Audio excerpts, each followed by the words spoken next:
Hey guys, in this video I'm going to show you how to fix your monitors not detecting HDMI. And it's really easy and simple. I'm going to show you how to do this step by step. So the first way is to manually detect display. So this is what you do, guys. Right click on your Windows icon right here, then click on settings, okay? Click on settings, and once this loads up, I'm going to show you what exactly to click on. Click on system.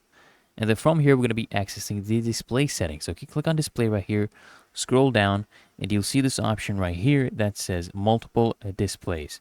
What you're going to do is you're going to just go ahead and click on the detect button, and then it will start detecting for a display. Okay, click on that, and it will try to find a display for you if you have connected your HDMI.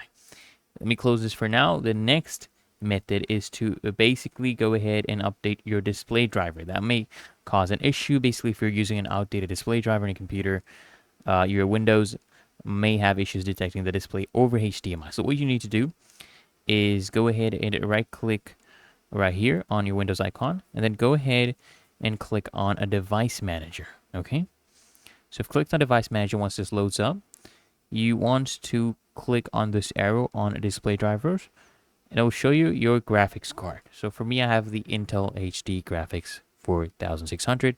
Click on this, right click, and just click on update driver option, and then just select search automatically for drivers after this. Okay, click on this, search for updated drivers and Windows Update, then go ahead and update any of the latest drivers, install them. Okay, the last method would be to detect displays using Intel graphics control panels. Right click on your desktop, anywhere you find an empty space, right click, click on graphics properties, and this will load up your Intel HD graphics control panel.